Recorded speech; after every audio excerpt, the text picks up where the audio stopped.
Good morning, Coach Kelly here with one of my all-time favorite clients, Gio Laverty. Gio and I have been working together since 2019, before the pandemic.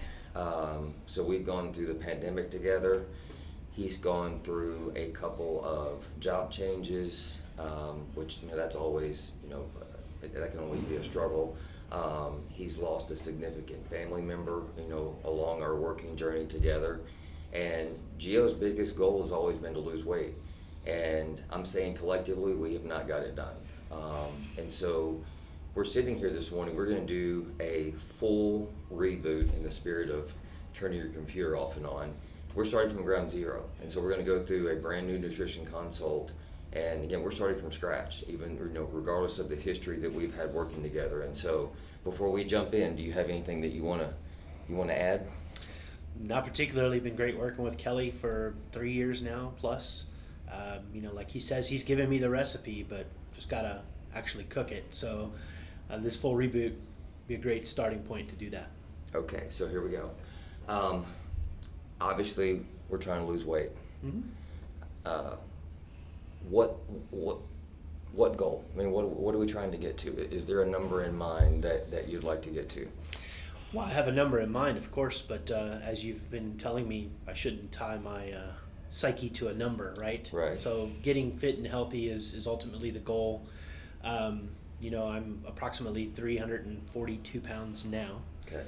So shedding 100 would be great, but it's all about my ultimate goals are to get to a specific size shirt, pants kind of thing. So what is it? I'd like to be back to an extra large shirt and size 38-40 waist would be great. Did that once when I was 25, so it'd be nice to repeat. So XL shirt, and what was the other again? Size 38 or size 40 pants. Okay. Now I'm going to preface this because very surface level, he just gave you a couple of goals. But we all have the superpower, and there is a why that's much deeper down than just that surface level goal. So we're going to play a little game. We're going to go 5 levels deep. Okay. So first level, why is it important for you to fit a XL shirt and that 38-40 pant? So many pieces of advice that I've gotten over time. It's really about loving yourself. And I feel like I'll hold myself back because I want better for me. And so I can't take care of my daughter or any of my family members or even go to work and do well if I don't take care of me. So I'd like to stick around for a little while and be able to continue to move, getting stronger like you've been training me all this time. So it just seems like the next natural progression. And it may sound like a duh question, but I mean, why is it important that you want to be around to be able to take care of your family? Well, because who else will? So that's ultimately the why, right? Okay. But kind of like what you've told me in the past, living a life of service and trying to make the world a better place. Those are things that I build up people at work, build up my family when I can. Trying to stay the positive. Surround yourself with great people. Those are good reasons to still be around and take care of business, if you will. What do you think has been the biggest stumbling block of you'll do great and then fall back and do great? I mean, if you had to name one thing, what's been an area of struggle? Because we're going to have to overcome that. Yeah, like the song says, I'm my own worst enemy. So, It's about not being able to see those surface level results like we've talked about. Mm-hmm. You work hard, you stick to the plan, and then you don't see any change, and that gets frustrating. And so much like many people in the world, people tie emotions to food because it's just so great. Isn't food fantastic? It can really be great. And a lot of times it's about education. So as we tie this back to the nutrition piece, sure, that slice of cheesecake is amazing and it tastes velvety smooth and great and everything, which is fine if you have a couple of bites. When you eat the whole thing, though, that can tend to get in the way. Now, I haven't done that in a really long time, right? But at the end of the day, your question was, why are we feeling like we stumble? It's just without seeing those surface level results, not appreciating the things that we've done, it gets very difficult and challenging. And under pressure, you'll break back into your old habits. I got that from a TikTok I saw once, and it's very true. So trying to build those new habits with you, with the nutrition, with the training, just trying to do better. Okay. A little bit better every day. I had this conversation yesterday with one of my clients, and I'm gonna share with you again. I think this is maybe something that we talked about before, but for their benefit. So this gentleman, he's one of my senior clients. So he battles sugar as well. And it was right at the end of our session yesterday. He said, Kelly, if I could just stay away from sugar. And then his other thing, because he trains with me 2 days a week, is getting in walking every day at home, weather permitting. And he's 72. He's an older gentleman, and he's actually Geo size. I mean, they're very similar. And I said, I got a thought for you on how you can maybe do better, especially with the walking and the sugar thing, because he does good to come see me. I said, we as humans are driven by proof of progress. And he looked at me like, what? And I said, I got this from Jerry Seinfeld. I think it's a great story.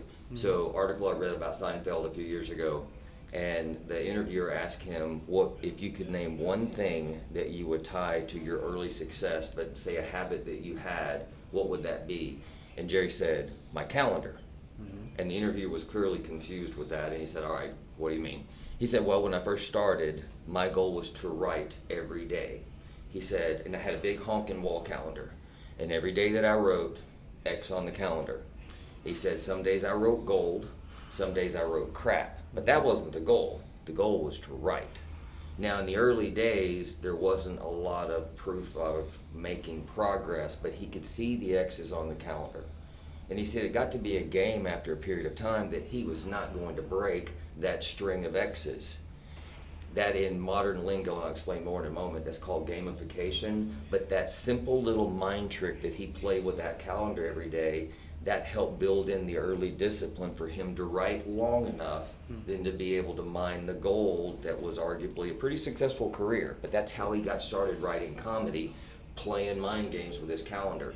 In modern lingo, it is called gamification. It is taking gamesmanship, technology, and mindset literally from video games and applying that to a learning process like Duolingo, foreign language, learning system. They advertise in their promotional material that they actually use gamification. I've used it. It's quite addictive. It's very effective. But back to the calendar thing, what I told Tay yesterday is this: if you had a big calendar, and every day that you walk, you get an X, and every day that you have no crap sugar, you get to do another X. You have a double X for the day. And you see that over a period of time, your string of positive results, I promise you your resolve will go up. And it is inevitable that you're going to start to see progress if you would be consistent with those two things. So for you, I know we've talked about before, just staying consistent long enough and then tweaking our processes as needed, because for your sake, 2 weeks is long enough to see progress on a scale. It really is. But if you're not, then it doesn't negate the hard work, the positive work that you've done. It just may mean that we need to tweak our food, tweak our training, tweak something. But it doesn't take away from the effort that you're putting in. Right. And so we just need to strive for more consistency. Okay, so moving on. This is a loaded question because I know what part of the answer is going to be, but how's our stress level, life in general, especially with your JOB? Well, work is another 4-letter word. Stress just adds that fifth, right? So it's been challenging, but things worth doing usually are. So it has been difficult. I co-parent with my ex-wife, and just making sure that the little one's taken care of, all of those sorts of things. So stress has been it's always a part of your life, generally speaking, but it's about the management of that stress. And so what I've been shifting and what I've been working on is not allowing that stress to drive my nutritional decisions. Amen. which has been the challenge over time. That's why we've been working together for 3 years. So, just trying to make those mind shifts, address that stress is a thing. It's an effect. It affects me. It affects most people. Try not to let the stress that affects me affect other people. So just trying to take that and redirect it and not into food. So coming to the gym, getting these great workouts, doing some other extracurricular things, just trying to manage it.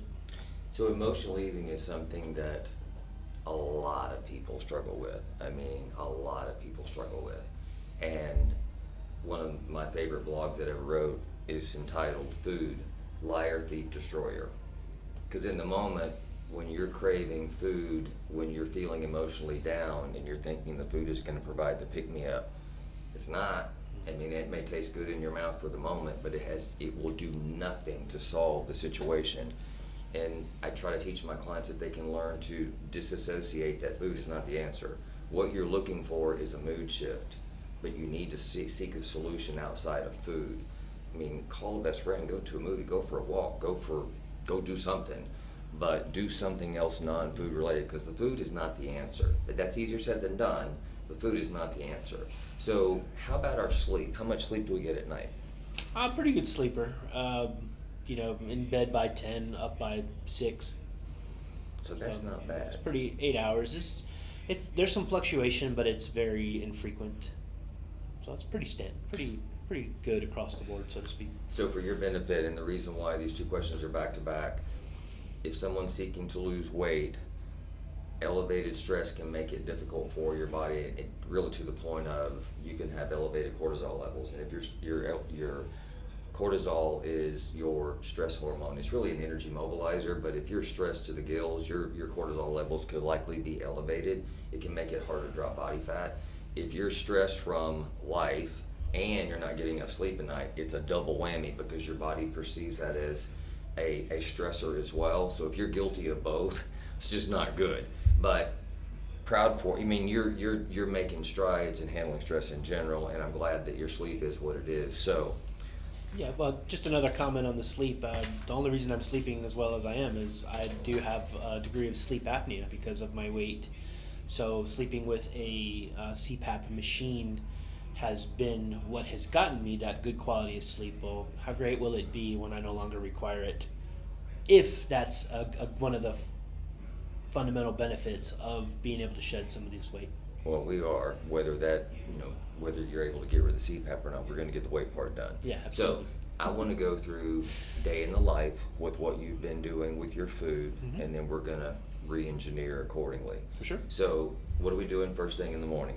First food or drink? First what now? First food and or drink combination.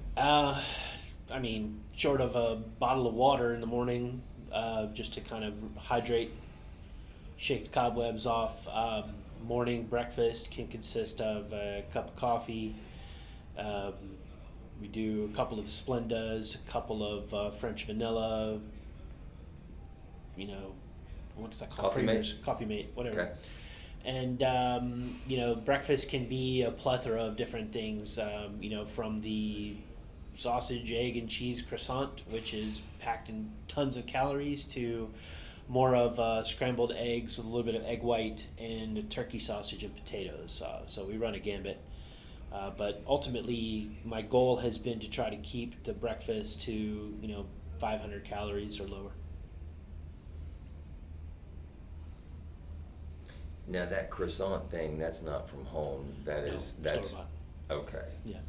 So what would you say on a weekly basis your ratio of the home breakfast versus on-the-go breakfast? Well, it speaks to your consistency point, but there are weeks when I'm very consistent with home cooking and not so consistent with the home cooking. So to your question, it's probably truthfully around a 50-50 balance right now, but when I was at my most consistent, it was an everyday cooking breakfast thing. What I've realized is to your calendar analogy, I just need to be a better planner about my meal prep. So I've been writing a blog for 8 years. one of the most popular posts that I've ever published was back during, in Dallas we call it Snowmageddon, February of 2021, where we got a 100-year snow and ice storm. Right. But that Thursday I published a blog entitled Where the Nutritional Rubber Meets the Road. And it's a concept that I've been sharing with clients for a handful of months, and I was consistently getting positive feedback from that. I thought, I gotta write about this. And it's really simple. Healthy meal. 3 steps that lead to that. Not including going out to eat to a restaurant, which you can, but for sake of my example, no going out to eat, and you're not going to the grocery store and buying something that you just go home and pop in the microwave. Outside of that, that could be a part of a overall healthy plan, but for my example, let's leave that out. Healthy meal. That's not the hard part, whether it's a breakfast, whether it's a shake, lunch, dinner, any meal throughout the day, healthy meal. 3 steps. Number 1, you have to plan. And for most people, planning for the next week is enough. You have to plan what you're gonna have. Yep. That planning drives your shopping list. Duh. Then you gotta go buy it. And in today's world, I mean, good gosh, you can have it delivered to your door, or go wait in the parking lot and then throw it in your trunk. But however way you gotta go buy it. And then some degree of cooking and or prepping is required. I mean, you don't cook shakes, but you have to still make them. Right. That's it. Those 3 steps. They never go away. Outside of you hiring someone else to do it for you, they never go away. So I tell my clients, the better you get at those 3 steps, because again, the healthy meal on the right, that's not the hard part. It's those 3 steps that lead to that. So the more consistent that we can be. And we've talked about what you're having for that breakfast when you cook it for yourself, and that's fine. It's just being more consistent with that. So, Sure. What's your typical lunch? Lunch can be anything from a serving of chicken with trying to think of what I had recently. Serving of chicken with vegetables and rice. I've switched that up every now and again. Maybe have a ham and turkey sandwich. The biggest thing that I've been able to do is, instead of grabbing a half a bag of chips, and I mean half a bag of chips, being able to go down to more like a baked Lay's kind of thing. Just trying to make better bad decisions. Throw in the occasional salad here and there, again with protein added to it. So lunch is, and as we've talked over the years, lunch is one of those things where it was more of a social outing kind of thing. With this new job, I don't have that as much anymore, so I have better opportunity to bring in my own prepared meals. So that has been of benefit. I don't go out a lot and get stuff, but on those days when I have that store-bought breakfast, I'm also buying store-bought lunch. So that's when we talk about the sandwiches, the ham and turkey sandwiches with the baked Lay's, because it's convenient, it's there. And so that is kind of typically what a lunch looks like. I don't know if I gave you an answer that you were looking for, though. So would you agree that it would be better if you relied more on bringing your food from home? I would have to agree, because it's not processed, it's made fresh, it tastes good because I made it. So at the end of the day, yeah, it's a benefit to do that, yes. So what's the weak link on you not doing your own and relying on going out to eat instead, or grabbing something at a convenience store? It's the preparation. So it goes back to preparation. Absolutely. Okay. What, if anything, are we having in the afternoon? I don't do a lot of snacking in the afternoon. I know you've been working to get me to do more of like a protein shake. I do try to pepper that in when I think about it. I've tried setting alarms, things of that nature. The nature of my work has me, and this is more of an excuse, I recognize that. The nature of my work has me shifting times of when those alarms would go off, and then it's just trying to be consistent. By the time I remember, it's 5 o'clock, and I know I'm already going to be eating dinner within the next hour or so, so choose not to stack it together. I'd rather just forgo for that hour and then get into the dinner part, if that makes sense. So Gio, and dinner is largely, if you are cooking for yourself, dinner is largely what lunch would be, right? Yes. More or less. Yeah, absolutely. So plan A is to have that shake in the afternoon, because you need the protein. So for his benefit, given his goal, I base protein intake on your ideal body weight. I mean, if you looked up on Mother Google how much protein, you're going to get a lot of different answers. Right. But if you could boil it down to one that would, in my experience, that would serve you well, because most people do not get this. I just had a conversation with one of dear older client that's just coming back from, it's been a while, but she's just now coming back from the pandemic. Go figure. But she's upside down on protein. And we talked for about 10 minutes and she's upside down on protein. She's like, Kelly, how can I get enough protein? It's really not that hard. I mean, this is what you need. But for your goal of 250 pounds, 250 grams of protein, 4 meals a day is a stretch, because that's 4 times like 60 something grams a pop. I mean, it's doable. If you had 5 meals a day, breakfast, lunch, dinner, and then a couple of minis where you could do 50 grams a pop, that would be really doable. Or I think it would be doable. What are your thoughts on that? Well, what do you mean by doable? Like that I could have 5 meals? Yes. Yes. That I could make the amount of protein? They would correlate. I would think it would work. Yeah. So if your plan A was to have a shake in the afternoon, but you know you're looking at your crystal ball every day, and I know your work is a moving target where there may be a meeting one day that you don't have the next. And if you just had a range of, I got to get this shake in this afternoon, whether I'm having it 2 one day or 4 the next, but if you just, I got to get that shake in, how well do you think, I mean, that's a new habit for us to work on. Sure. But how doable do you think that would be? I mean, that of all things is the most doable of everything. It's just execution, Okay. right? And then if we had a miniature version, because I would want to cut down on the volume of the liquid, but if you could have something in the evening as well, you know, another shot of protein, that would get us to that 250 mark. I think for your metabolism, for satiety, I think that would be huge. You've never consistently gotten in that much protein. I'd just be curious to see how your body responds. What do you think about that? Yeah. Give it a shot. Yeah. There's no reason to not do it, right? Okay. So yeah, it's a consistency, a planning and execution kind of thing. It's a focus. People can tell you what you should do as much as possible, but if you don't actually do it yourself, you know, even being held accountable doesn't help you. You've got to want to do it. So these are the times where I've gotten more consistent with my fitness routine. So adding this next layer just makes perfect sense. And Gio has been doing great. We've been training more now, and he's been more consistent coming in on his own outside of just working with me than he ever has been. So he's definitely making strides. So I want to bring up something for their benefit. Gio he is quite accomplished as a dancer, and he will dance a couple, 2 or 3 nights a week. And so 1 or 2 days during the week, usually 1 for sure on average, and then on the weekends. So when you've got those dance nights where you're going to be out a little bit later, how do we get that shake in, given that you're out? I mean, how do you see making that happen? Is that still doable? Still doable. Okay. By the time I've made it out to go do those things, it's already after when you should be eating anyway. I have been very successful at not eating super late like I used to, like at 1 a.m, that kind of thing. So that has been great, being able to keep that at bay. But to your question, getting a shake in within the normal eating parameters, still doable. And just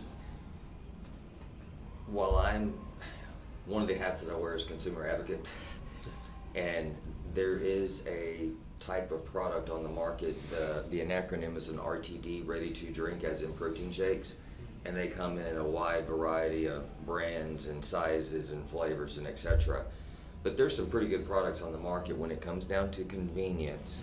And on a night when you're out, like him going dancing, that maybe on that night it would make more sense to bring one of those RTDs with him that he could just drink and throw it away, and that way he's not having to keep up with his $25 Yeti that he's got to get back home again at night. You know, for the 1 or 2 nights a week that you go dancing, that might make sense. Sure. But then otherwise, if you're at home making your shake yourself, you know, that just makes sense as well. What do you think about that? Yeah, I mean, it's doable. What, if any, outside of your protein powder, what are you using right now, by the way?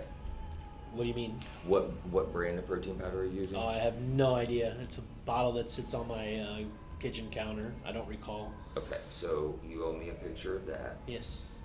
Are you taking any other supplements besides, as in like vitamin, fish oil, anything? Vitamin B12 every morning. Okay. About it. So I'm going to go through and build him a brand new program based on what we talked about, giving him structure on portions.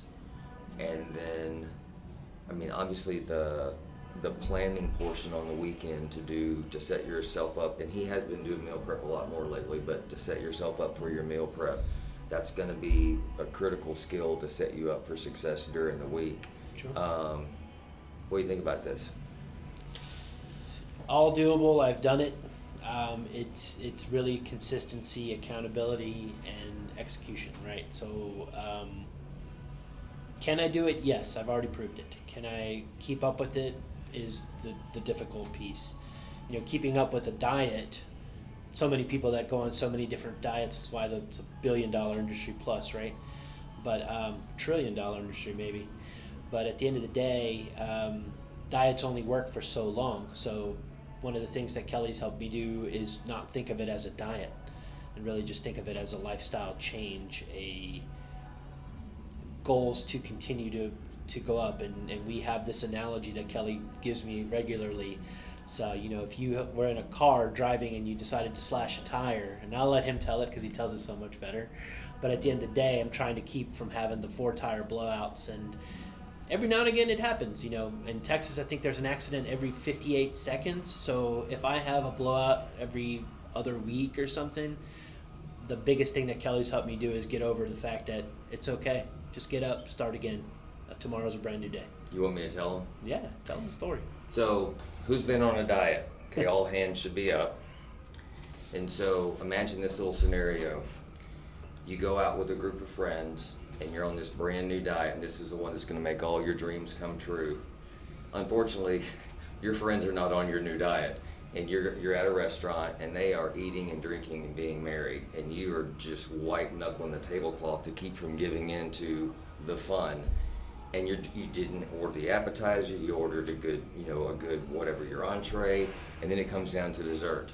And they bring out the dessert tray, and it's like they finally convince you to try a bite of theirs, and oh my God, that tastes so good. And then you want your own, and then you actually order a piece, and then oh my God, that was good. And you think, crap, I've got to go, I'm on this diet, this is the one that's going to make all my dreams come true, and I got to go back on this diet tomorrow because I just started, but I've screwed up today, so I'm going to really screw up good. And you order 2 more pieces of dessert. How crazy is that? So here's the analogy. Wherever you are, say you're driving home from work and you have a flat tire. Do you A, fix it yourself, B, call for roadside assistance, or 3, slash the other 3 tires? Now, in your right mind, you don't slash the other 3 tires.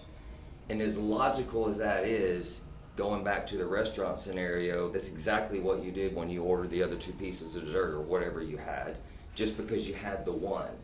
And so G and I joke back and forth about that. If we, it's okay to have that initial flat. It's going to happen. That's just life. But just don't give in to going overboard.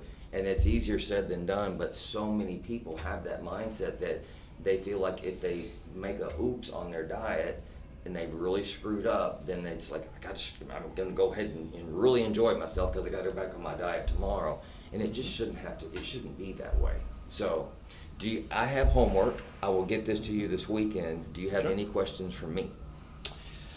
No, the stuff that we've gone over my grocery list in the past, the stuff that I purchase and whatnot, the concoctions I make with it, and ultimately I'm excited to see what you have to bring as far as what's new and different.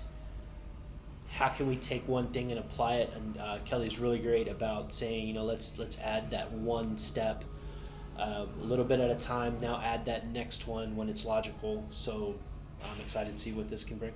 So there's obviously a lot of moving parts here.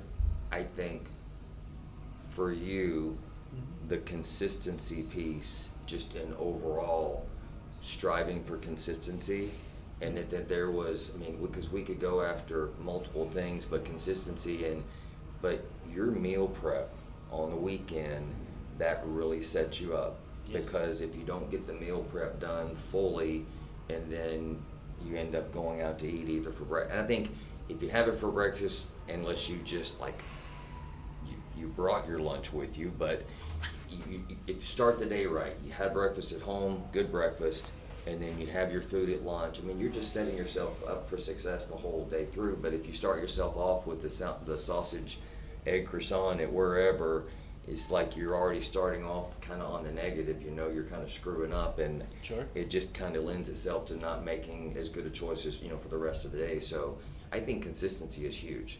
And Yeah. consistency in getting that meal prep done first, and let that be the first thing that we really put focus on, and then we'll go from there. Absolutely. I have absolutely found that there are tremendous consequences for not getting that meal prep in.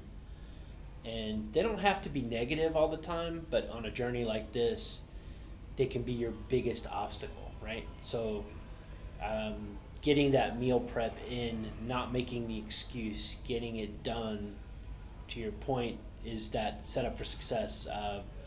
As we've talked about, you know, we've heard of some great analogies, and one that's really struck home recently is, you know, make your bed in the morning. You got that one task done. That can be a benefit of everything. And what's smart about it, it's not about making the bed, it's about completing a task early in the morning, which drives you to complete more tasks. So getting that meal prep is ultimately where I need to focus. So I'm going to wind back to one thing, and it's where we started in the first place. And I mentioned to him, and we actually went 2 levels deep, but I mean, he just kind of cut to the core, and there's really no reason to go any further. But I asked him, he said he wanted to lose weight. He said he wanted to have a certain shirt size. He said he wanted to have a certain pant size. I asked him why. He wants to be around for his daughter. How old is Ayla? 8 years old. His little 8-year-old beautiful daughter. She always, hello, Coach Kelly. He wants to be around for her. When you're trying to make change in your life, significant change, and losing the weight that Gio wants to lose is significant, but even if you're only trying to lose 25, 30 pounds, that's still a big deal.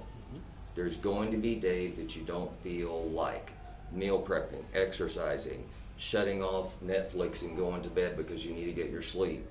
That's when having your why clearly identified is critical, because you don't have to feel like it, but if your goal is really your goal, and these are the consequences of whether you reach that goal or not, for him being around for his daughter, you don't have to feel like it. You just need to do your meal prep.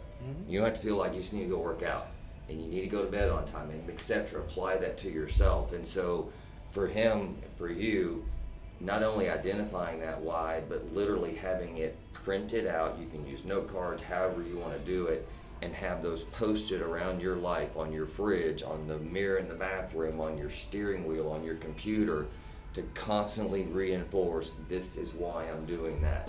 Because there's going to be days that you don't feel like what you need to do, and that's okay. You can get to do it anyway. I mean, it doesn't matter. If your why is big enough, how you feel doesn't really matter. I'm proud of you. We're gonna get this done. Yes, sir. All right. Thank you. Mhm.